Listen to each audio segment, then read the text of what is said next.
untuk bisa ditingkatkan lah gitu kan.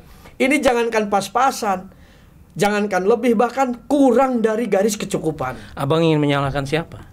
Nah justru pertama, saya mendapat keluh kesah dari Dinas Ketahanan Pangan, ada beberapa anggaran yang sudah mereka bikin schedule kegiatan perencanaannya itu, tapi ketika dalam finalisasi anggarannya itu kok beraninya gitu loh, TAPD ini mencoret program yang diprogramkan oleh Dinas Ketahanan Pangan atau Dinas Pertanian. Tahun Padahal berapa?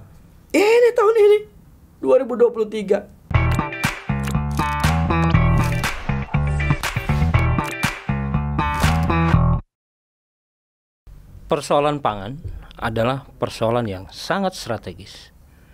Dia menjadi tolok ukur baik di tingkat global, nasional, sampai daerah.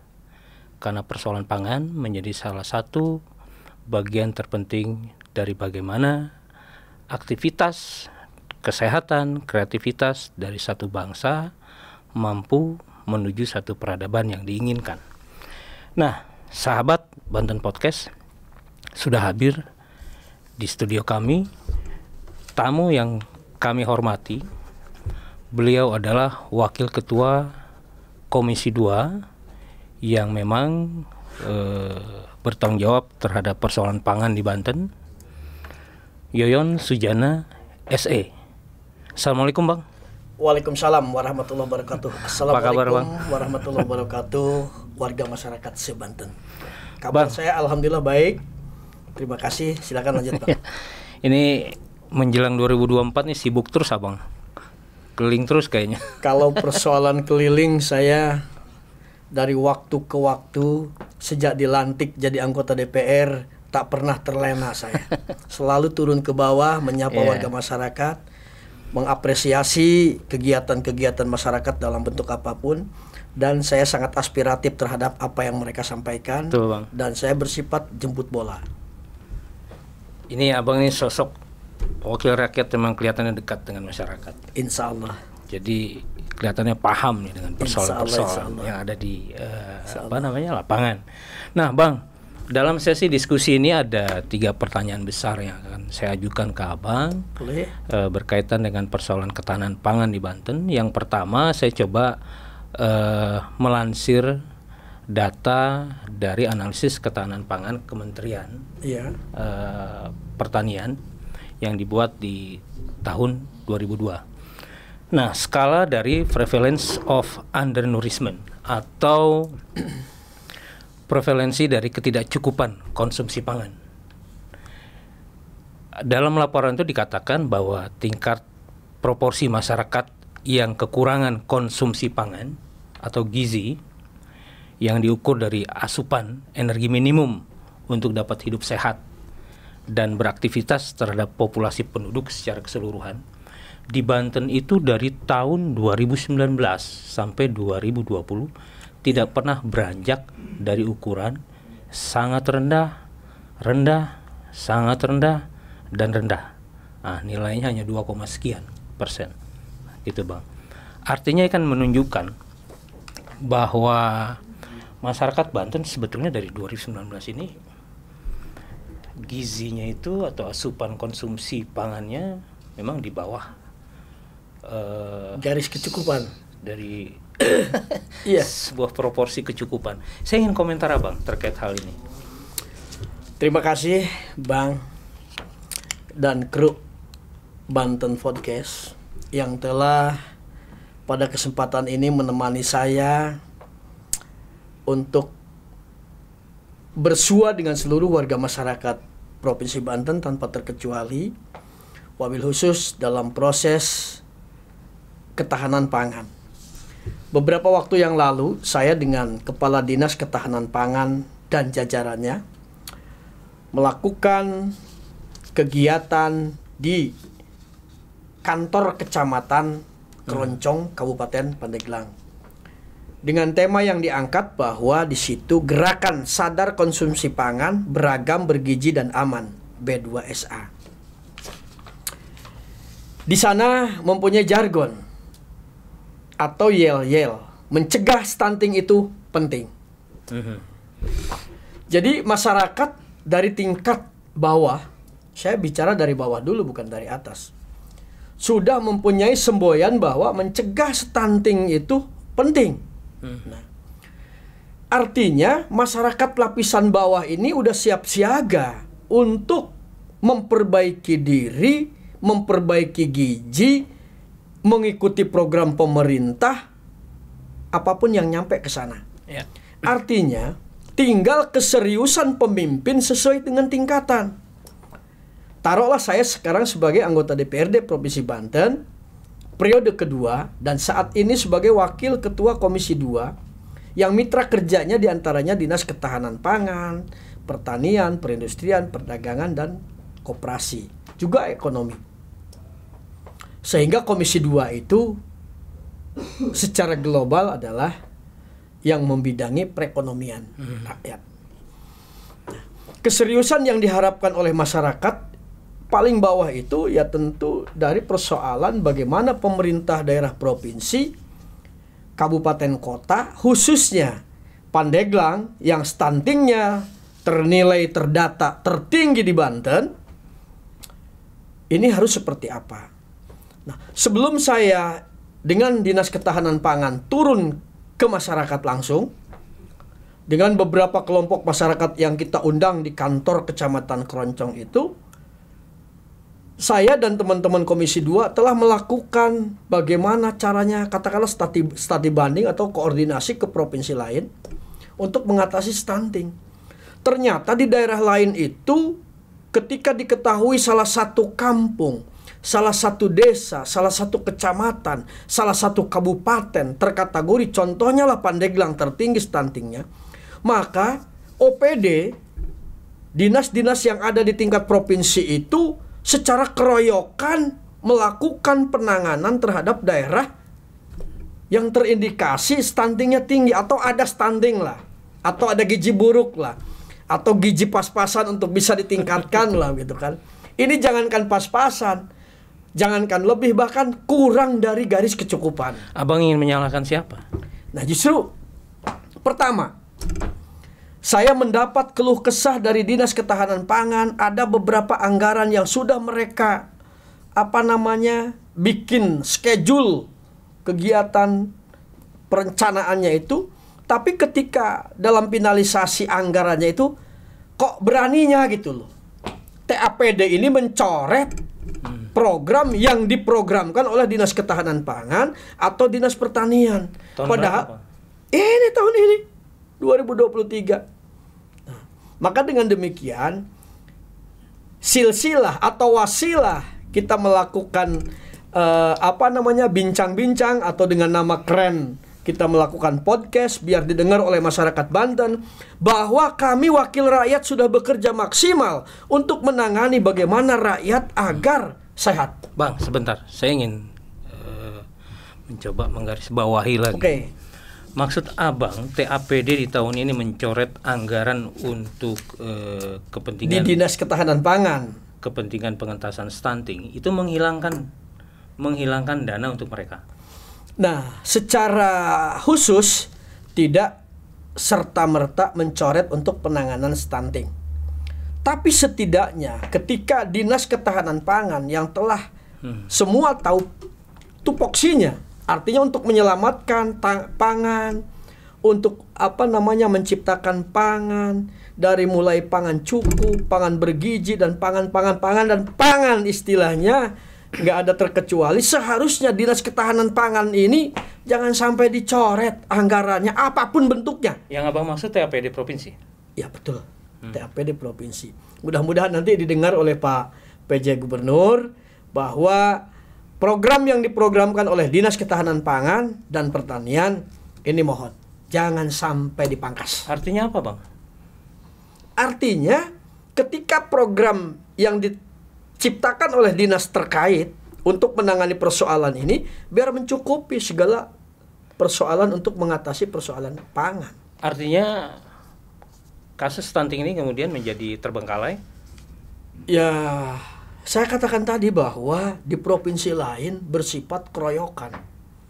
bukan hanya Dinas Ketahanan Pangan, bukan hanya Dinas Pertanian, tapi semua dinas, apalagi Dinas Kesehatan, ya serta-merta untuk menangani persoalan stunting yang telah terdeteksi. Bukan saling menyalahkan, bukan saling, oh ini mah anggarannya untuk ini, oh ini mah anggarannya untuk ini. Karena apa? Kesehatan ini lebih utama. Jembatan bagus, bangunan mahir-mahir semua, tapi kalau masyarakatnya semakin hari semakin gizi buruk, stunting, ukuran sekian tahun hanya sekian sentimeter, hanya sekian meter, yang akhirnya masyarakat kita bisa pendek-pendek semua, kalaupun nanti hidup. Saya ingin sekali lagi fokus, Bang, pada persoalan pencoretan dana anggaran stunting oleh TAPD Provinsi Banten. Apa akibatnya yang Abang lihat sekarang?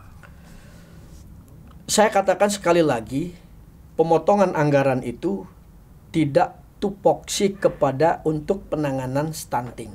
Kalimatnya bukan begitu.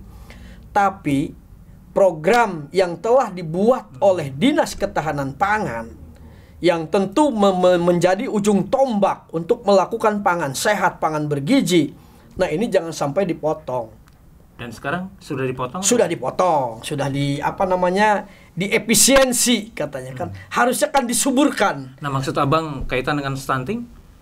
Hal anggaran ya, kalau anggarannya tidak cukup, anggaran itu diperuntukkan untuk stunting secara khusus atau bukan? Ya, di antaranya ada untuk penanganan stunting. Tapi secara globalnya yang saya maksud di Dinas Ketahanan Pangan, di Dinas Pertanian untuk mengatasi masyarakat yang berada di salah satu daerah yang dinilai tertinggi stuntingnya, salah satu contoh Pandeglang, ini harap anggaran di pemerintah Provinsi Banten, di dinas terkait harus betul-betul dikontrol, mencukupi untuk bagaimana caranya mengatasi. Berapa anggaran yang munculkan awal, Bang? Kalau tidak salah yang dipotong kemarin diperkirakan di 4 miliaran ya. 4 miliar. Kalau nggak salah itu. Dan saya dari berapa, Bang, dipotong 4 miliar?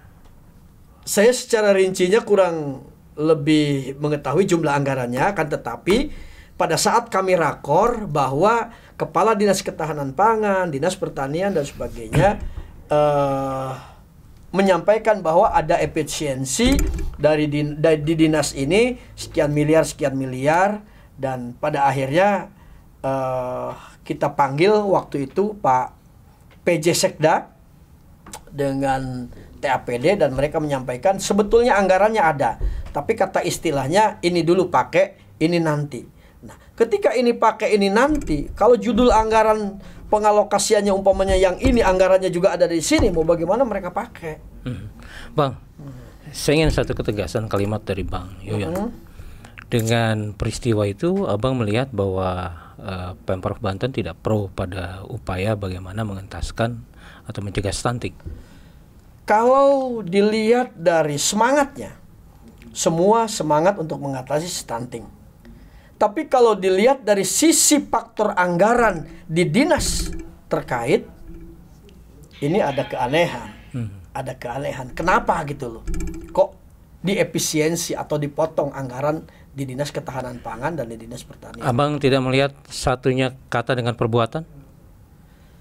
Ya, mungkin ada perintah khusus dari pemerintah pusat atau dari pimpinannya bahwa anggaran ini harus diefisiensi, dan ternyata efisiensinya itu tidak tepat sasaran. Abang melihat pemotongan ini atau yang disebut dengan efisiensi? Tahu saya, cuma jumlahnya aja nggak tahu persis. Ada kecurigaan bahwa dana itu diperuntukkan untuk satu proses kepentingan yang berkaitan dengan pemilu mendatang? Oh, kayaknya tidak ada kalau dikaitkan untuk kepentingan pemilu. Tapi yang dimaksud efisiensi ini memang mungkin salah satu instruksi dari pimpinan agar tidak secepat itu melakukan penggunaan anggaran tanpa secara berjenjang. Cuman yang saya maksud, bolehlah kita juga menyetujui efisiensi itu. Tapi kalau toh untuk dinas yang berkaitan dengan penanganan pangan atau pengentasan gizi buruk atau stunting dan sebagainya, ini jangan dikurangi, malah bisa ditambah dengan dana cadangan gitu. Setahu Abang, efisiensi yang dilakukan untuk program stunting dialihkan ke program apa? Setelah kita tanya, konon katanya tidak dialihkan, ada standby. Tapi jangan dulu ini yang dipakai, ini dulu yang disetujui dulu yang sudah dipakai. Dana stunting yang di standby kan itu untuk persoalan atau program apa? Saya katakan tadi bahwa Dinas Ketahanan Pangan, Dinas Pertanian, dan dinas-dinas yang lain juga dilakukan efisiensi. Kalau kata kita pemotongan anggaran, tapi setelah kita klarifikasi kepada tim TAPD, Sekda yang memimpin dan jajarannya, konon katanya bukan pemotongan, tapi hanya istilahnya mengkat gitu kan. Uangnya ada, tapi jangan dulu dipakai. Yang ini dulu yang dipakai. Nah, yang dipakai ini pun mungkin ada juga untuk menangani stunting, tapi tidak plur gitu loh. Nah, yang tidak maksimal. Yang nggak dipakai kan juga untuk stunting. Ya, diantaranya untuk stunting juga. Nah, ketika di standby kan untuk apa, Bang? Ya, konon katanya ini dulu habiskan, sementara kami telah melakukan studi banding ke provinsi lain dengan maksud bagaimana cara menangani stunting ini. Ternyata mereka keroyokan. Artinya bukan dari Dinas Ketahanan Pangan saja, bukan dari Dinas Kesehatan saja, bukan dari Dinas Pertanian saja, semua dinas. Dan memang mereka juga mengalokasikan di masing-masing dinas juga ada mereka mengalokasikan untuk penanganan itu. Abang ingin bilang penanganan stunting di Banten bersifat parsial, tidak terencana, dan tidak sistematis. Ya, sebetulnya terencana. Tapi dalam bahasa Abang kan tidak keroyokan. Nah, artinya saya belum melihat terkait penanganan stunting di Banten ini keroyokan dari berbagai macam dinas datang. Ya, artinya parsial kan, Bang? Nah, itu kayak kemarin saya katakan kita di salah satu kecamatan di Kabupaten Pandeglang. Nah, ini hanya ada Dinas Ketahanan Pangan saja. Tidak ada Dinas Pertaniannya, tidak ada Dinas Kesehatannya. Maksudnya yang dari provinsi. Ada Dinas Kesehatan dari kabupaten. Bang, nah, ini biar menjadi satu pemahaman yang tegas. Ya. Abang ingin bilang penanganan stunting di Banten omdo. Nah, kalau saya harus bilang kenapa OPD di Banten tidak kompak? Iya atau enggak, Bang, dengan pertanyaan saya? Kalau berbicara omdo mungkin enggak ya, Bang ya. Karena mereka juga melakukan. Tapi kalau berbicara keroyokan, mungkin ini omdo. Karena saya tidak melihat dengan kasat mata saya sendiri, saya tidak mengikuti kegiatannya terkait dengan penanganan stunting di Banten secara keroyokan. Enggak. Hanya dengar cerita saja. Tapi faktanya ketika kita turun dengan Dinas Ketahanan Pangan, enggak ada Dinas Kesehatan Provinsi Banten. Artinya dalam aspek koordinasi penanganan stunting di Banten omdo. Nah, saya katakan bahwa sistem keroyokannya saja yang omdo. Kalau dinas terkait, salah satu Dinas Ketahanan Pangan turun ke lapangan. Bang, ini persoalan serius loh. Kalau dilihat dari setahun ke belakang, Pemprov itu kan gencar sekali gembar-gembor. Ya, kita tidak berbicara tahun ke belakang ya. Kita berbicara fakta tahun ini gitu loh. Ya, artinya tahun ini kan menjadi keberlanjutan di tahun lalu. Bagaimana terlihat stunting masih stabil gitu kan? Stunting di ya katakannya masih stabil, stuntingnya stabil gitu loh. Bang, saya kembali dulu ke laptop sebentar aja, Bang. Tadi di awal kan saya bilang masyarakat Banten ini ternyata kecukupan konsumsi pangannya itu mengkhawatirkan. Sebenarnya apa yang terjadi? Ini hal yang salah, tapi tidak tahu kesalahannya di mana. Karena saya juga mengatakan bahwa Banten ini, wabil khusus Pandeglang, sebetulnya tidak layak untuk mendapat julukan stunting tertinggi di Provinsi Banten. Kenapa saya katakan demikian? Pandeglang mempunyai hamparan pantai laut yang begitu panjang, terpanjang di antara kabupaten kota se-Banten. Juga Pandeglang mempunyai lahan hijau, pertanian yang bisa ditanami berbagai macam tanaman, sayuran dan sebagainya. Karena memang pegunungannya pegunungan yang betul-betul bersumber yang baik, airnya baik, kulturnya baik dan sebagainya. Nah, makanya saya tanyakan, apakah ini dari faktor kepemimpinan atau faktor alam atau faktor apa? Semua jawabannya bias. Tapi saya menganalisa sendiri, kayaknya ini faktor keseriusan saja. Keseriusan siapa, Bang? Keseriusan semua katakanlah jajaran pemerintah. Dari mulai pimpinan tertinggi, gubernur, kepala-kepala dinas, terus nyambung kepada kabupaten kota, pimpinan kabupaten kota. Karena saya mantan kepala desa, 16 tahun saya jadi kepala desa. Masyarakat kalau diundang memang sulit untuk datang. Harusnya dengan keseriusan ini jemput bola. Nah, ada yang stunting di sana, jemput bola, ambil pakai ambulan, bawa ke pos yandu atau dibawa ke puskesmas atau dibawa ke dinas kesehatan atau ke rumah sakit. Bagaimana, apa penyebabnya? Abang belum jawab pertanyaan saya loh. Apa itu? Mengenai asupan gizi di hampir seluruh masyarakat Banten itu rendah. Apa yang terjadi, Bang? Ini makanya saya katakan tadi, kita punya hamparan laut yang cukup. Artinya kalau berbicara protein ya luar biasa lah harusnya. Kalau tanaman-tanaman juga tanaman-tanaman yang beda dengan di kota. Tanaman yang dimasak sayur aja dari kulkas, dari freezer. Tapi kalau kita kan asli ngambil, artinya gizinya itu harusnya berkecukupan. Jadi saya katakan bahwa saat ini betul kurang gizi, katakanlah secara hitungan mayoritas. Nah, tapi kekurangan ini faktor penyebabnya juga saya juga nggak tahu. Tahun lalu pernah ada survei, Banten adalah salah satu provinsi yang tidak bahagia. Nah, kalau kemudian betul. digabung dengan analisis ketahanan pangan, Banten juga menjadi salah satu provinsi yang kekurangan gizi. Ya, menurut data seperti itu. Tapi ya, saya juga bingung. Bang. Karena Abang jangan bingung. Kalau abang bingung, apalagi saya. Iya, artinya bingung itu, ini faktor apa nih yang menjadikan seperti ini? Tapi abang udah jawab, persoalan keseriusan kepemimpinan yang lalai, tidak bertanggung jawab, dan hanya menampilkan gimmick. Setuju, Bang? Setuju. Kalau itu setuju saya. Betul.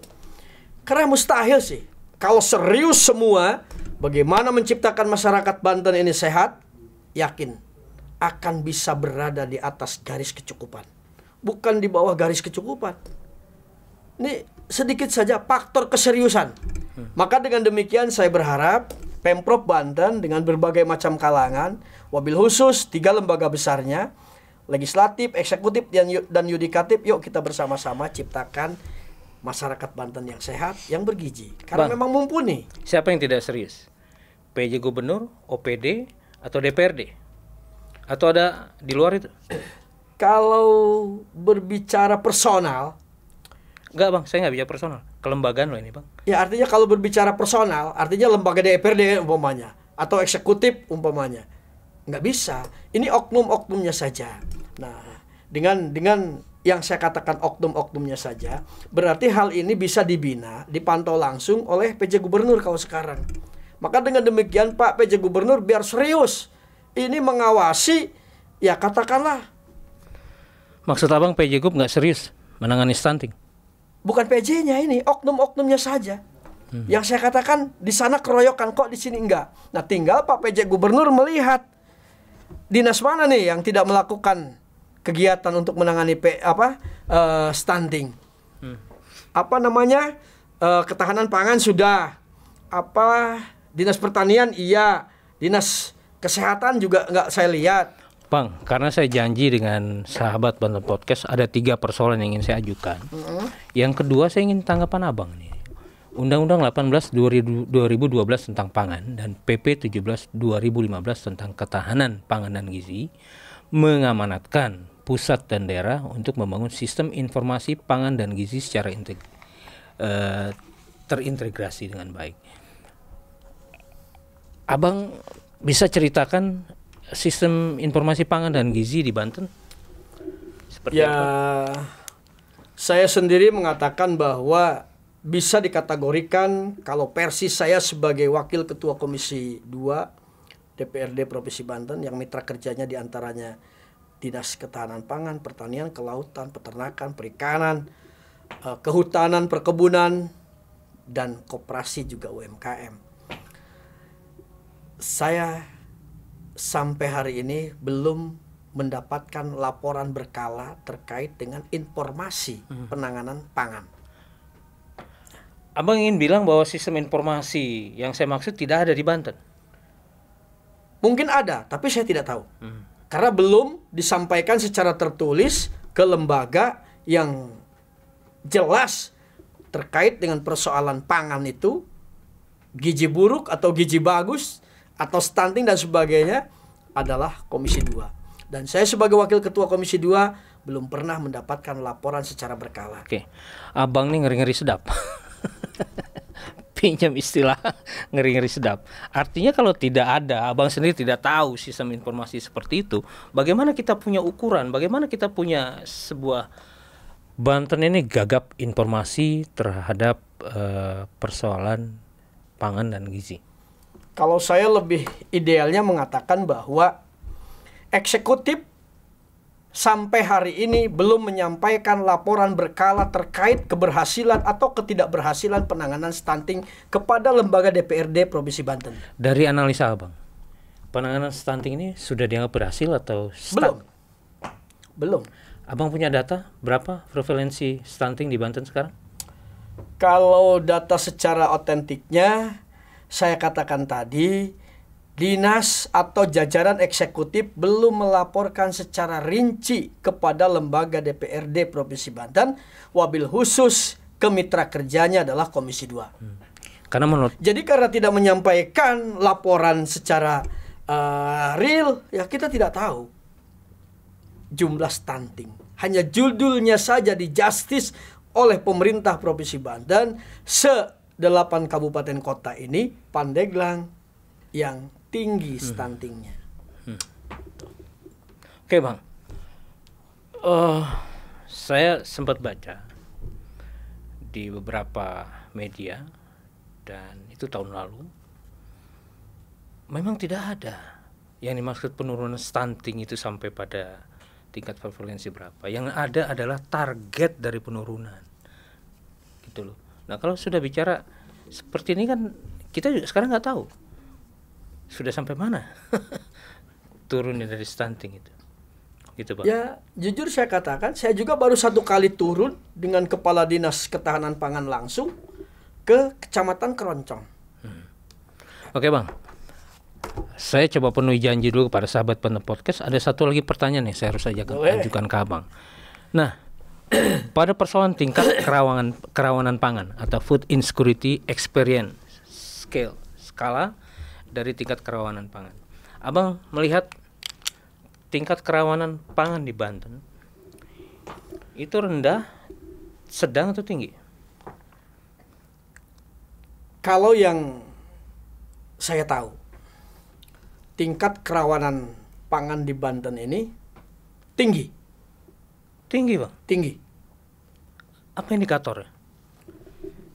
Indikatornya pernah saya sampaikan juga ke Dinas Koperasi, dan karena memang mitra kerja juga di Komisi 2 itu adalah Biro Ekonomi, bagaimana caranya untuk mengatasi agar masyarakat tidak menghijaukan karyanya. Maksudnya gimana bang? Artinya begini, wabil khusus di daerah Pandeglang, padi baru hijau saja udah dijual. Nah, pembelinya ini bukan orang lokal, orang luar. Nah, tidak perlu saya sebutkan daerahnya, orang luar lah. Nah, saya berpikir dan saya mengusulkan bagaimana caranya. Nah, yang saya harapkan salah satu yang bisa ini sistem antisipasi, ya kalau penjualan mungkin bebas ya, kemanapun juga masyarakat bebas. Tapi bagaimana caranya agar jangan padi sudah baru hijau saja udah dijual bang. Ini banyak. Apa yang salah dari situ bang? Ekonomi masyarakat. modal. Mungkin dia pinjam pupuk dari rentenir, kalau lebih dari 1 bulan dia bayar 2 bulan, kan begitu. Abang ingin bilang tidak ada kehadiran pemerintah di situ? Sepertinya kurang kehadiran. Karena kalau tidak hadir mungkin salah juga kita katakan. Kenapa? Karena ada juga sampai hari ini pupuk bersubsidi.